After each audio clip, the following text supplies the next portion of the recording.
Assalamualaikum Sampurasun Mitra Sadaya.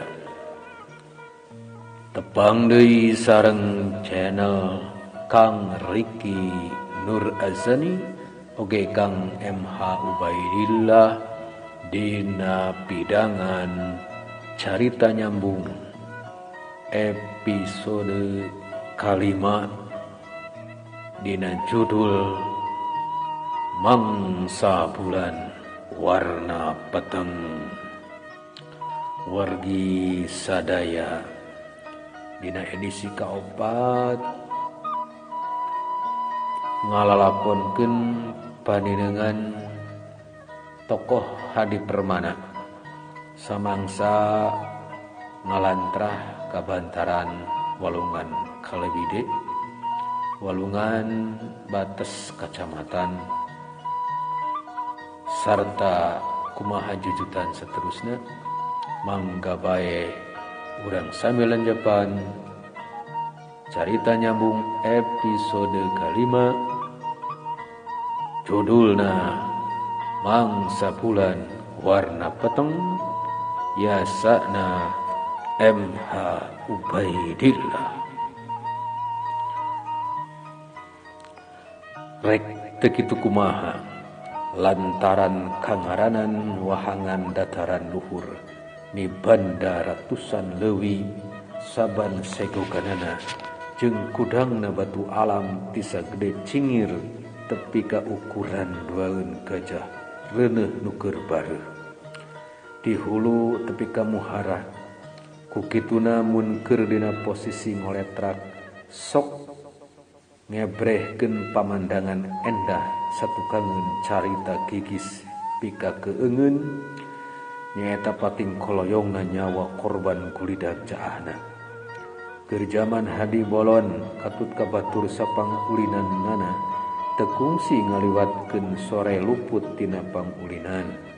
Ngoyok kokojayan silanglang papalidan jeung paparahuan dina leuwih tug tepi ka marak lauk beunteur deleg hurang pogo jeung kehkel.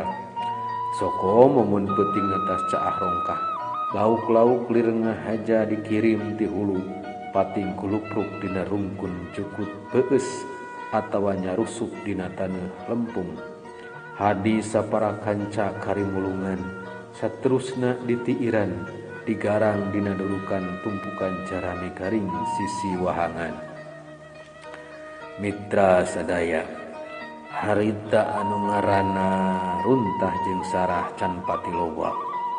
Malah bisa disebutkeun eueuh geusik lempung bawa caah estu ngampar ngabantar sapanjang sisi.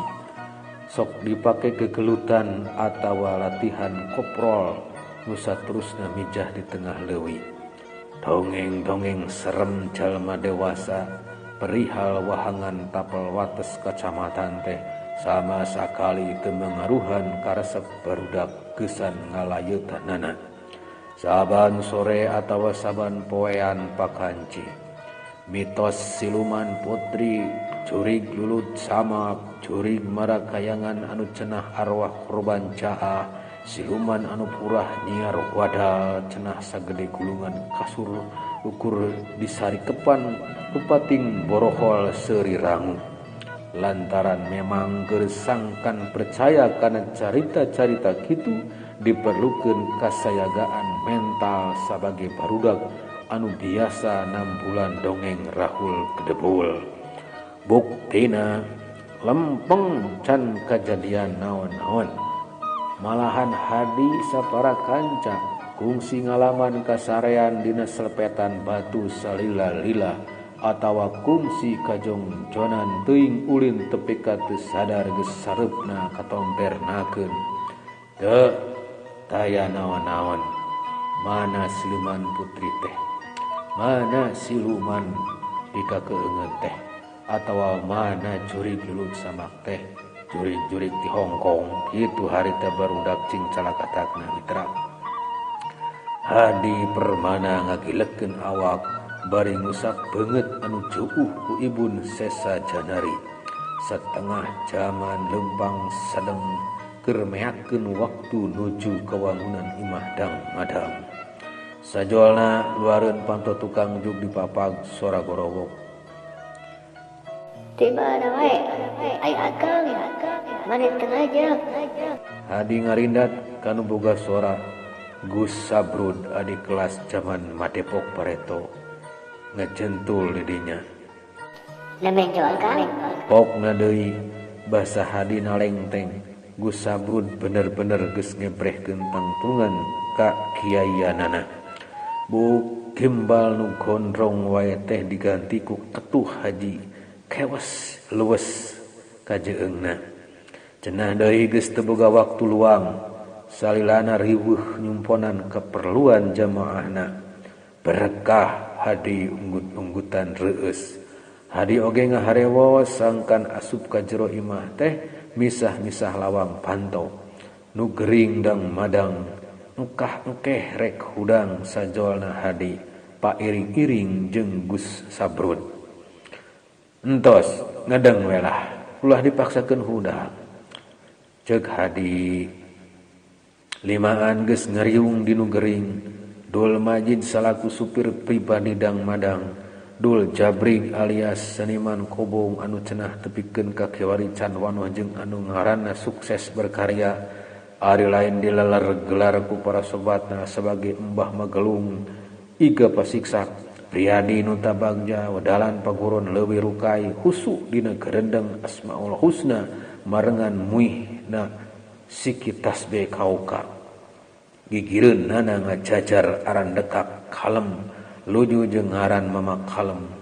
Ali Kutamahi, Abdul jeung Kiai Rampuya ti Potonggohan, Ajay jeung Ajud ngabaheuhai jeroeun rohang, atanapi dijurueun rohang, ukur aran dekak nyerangkeun cepatna nu gering.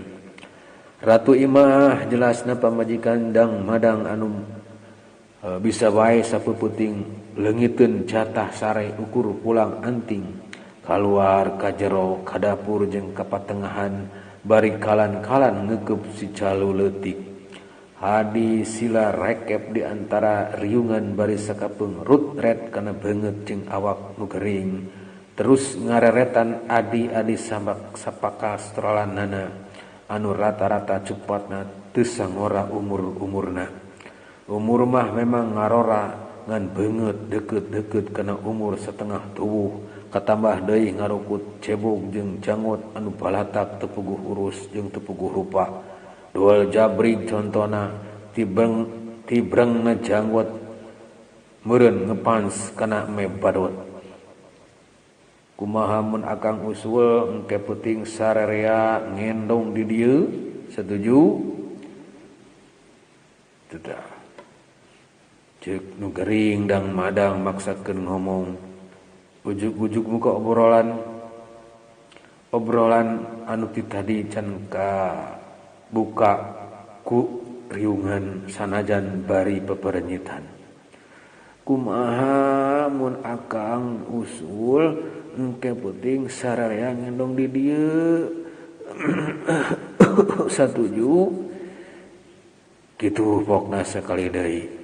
Sarerea teu lemek anggur sirih reret kaharti ngaran-ngaran hees ngemitan anu gering ripuh tangtu beda jeung hees nyantai di tempat wisata macam di Ranca Bali atau di Ciater.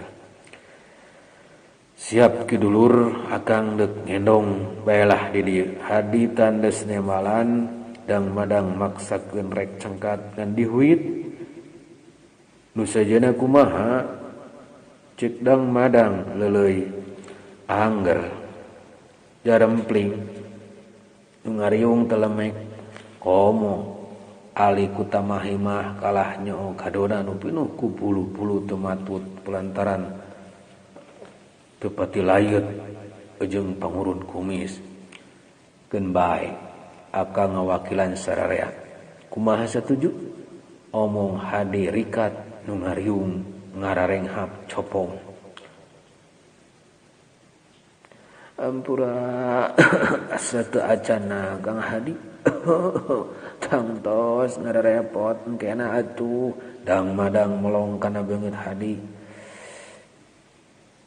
Pan bieu oge anu muka gerbang taralis geuning akang nyalira. Teu aya anu mantosan mangmukakeun. Pokna deui areut hadi kerung tapi Dul Majid kaburu nyalatuk. Atuh dana me oge bade dipangmukakeun Kang Hadina tos hideng mukakeun nyalira. Nah, da akang mah teu mukakeun panto pager Ajid hadi nempas. Ah, angger aya sakare teh akang mah ngalonyeng.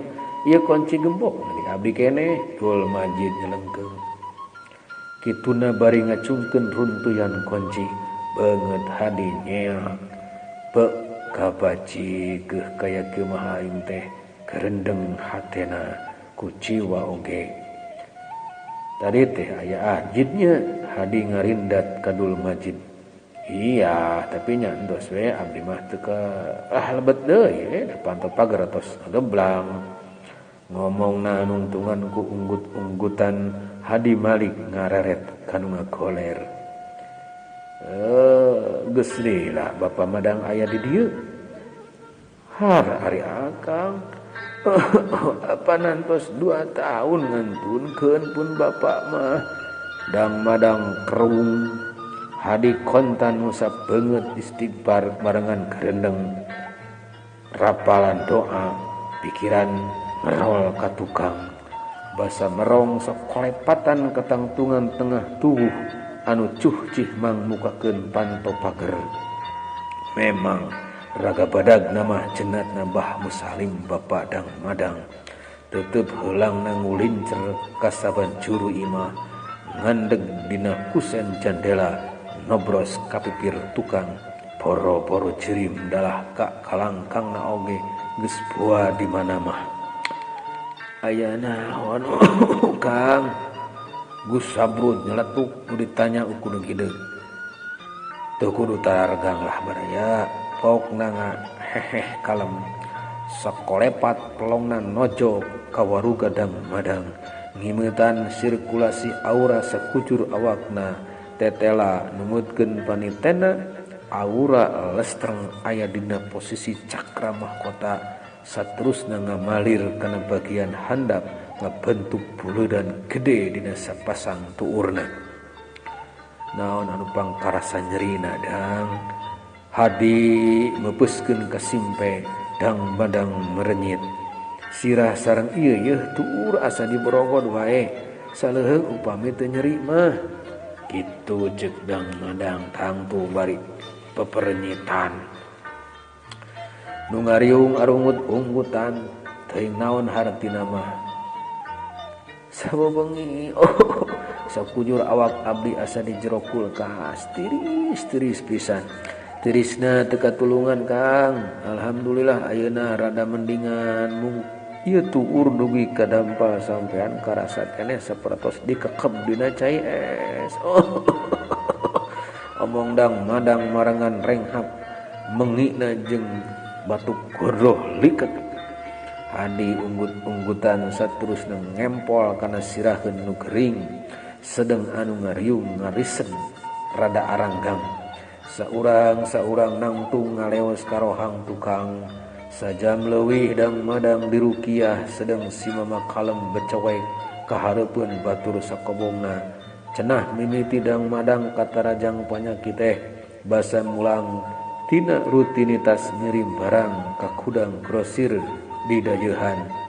Ujug-ujug lumpuh hadena mawa supir serep anu langsung bae nganterkeun dirina ka rumah sakit. Lain sakali malah mah bulak-balik ka rumah sakit teh hasilna positif taya gejala kasakit naon-naon. Kitu ceuk ki supir katut ka pamajikan madang luyu jeung katerangan dokter cenah nama. Rupa-rupa pasoalan dina utek jeung awak madang teh liku-liku pausaha nu keur dikokolakeunana, pasoalan pribadi jeung pasoalan rumah tangga ngarangkep kanu ayeuna tengah hiji dina awakna jeung dina utekna. Wajar kepikiran teh stres. Ceuk mama kalem ngabulaeh dihaminan ku Kiai Rambuya katut kukus sabrud anu kerung tengarti-ngarti. Siga nama aya nuansa sajen anu ngilu aub kana geblegan rareged sabudereun kahirupan dang madang. Kiai Rampuyan nyeletuk lirih. Aya panarajan gaib maksud di dinya teh Ali Kutamahi langsung naleng. Ukur hipotesa Kutamahi. Kiai Rampuyan nompo kana ceuli sobat cengosna. Eta mangkana kalem tapis mahiran tapi ngarandeg bareng jeung sada gerung lemes di tengah rohang di mana nu boga imah keur diruqyah.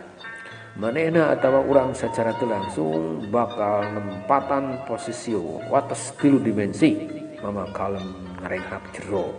Ali Kutamahi merong serem sedeng Gus Sabrud ngadon cengar-cengir ditahan terus nyeletuk dipegeng. Nah bila kadar ngelongok dang madang urang deuk disamautkeun sebagai target utama dina gegerna poan metafisik atuh. Mama kalem gogodeg sawangan ngencarkan lalakon di mana lengkob paku hampelas tempat dirina nyuguk ilmu pangaweruh ngalaman serangan ngalaman panarajang metafisik anu rohaka malahan terus-terusan hampir meakeun mangsa leuwih ti 10 purnama. Nah aranjeun poho deui kitu. Samangsa padepokan tempat urang bebeakan aya nu ngagempur. Nu ngariung pungak pinguk jujur urusan siluman selemen juri-jarian tangtu teu kabeh resep jeung ngawasa. Sok sanajan ngalaman heubeul ngobong oge. Kerdul Majid Komo talung nyusud cukang lantaran mobil mogok tibatan haben ngabandungan wak-wek-wok na mama kalem.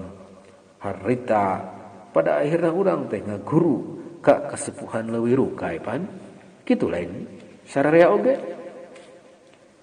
Gerung halon kadenge deui sorana narikan nu ngumpul di balandongan ngaruniang hudang ngarogrog dina lawang pantok kamar pasien dang madang jeung Hadi keur mandi kesang.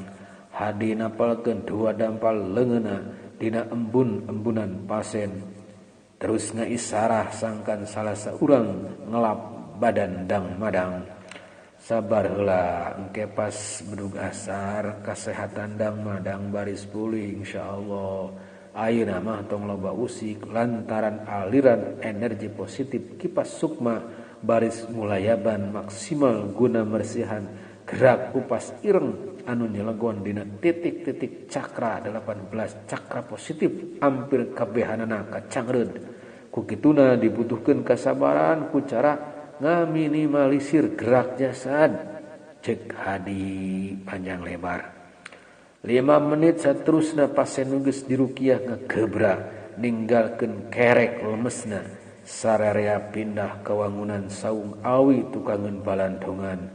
Saung awi nu kudu nu punten mitra nu kudang madang ngahaja dijieun pangrereban para anak buahna para karyawan pagawe gilingan beasna sakaligus paragi ngaji saban saminggu sakali ngimeutan kaayaan lembur nuker disabaanana Hadi Perbana kumecrek tetela mesat jeung nyeak kamajuan ekonomina. Wewengkon anu 2 dasawarsa leuwih ditinggalkeun teh ngajengleng jadi kudangna industri konveksi anu oplahna mampu norobos ka luar negeri. Waktosna saep mitra dugi ka dieu heula insyaallah dina episode kagenep urang ngajengkeun kumaha gek-gekanana lampahan Hadi Permana. Premios wassalam sampurasun.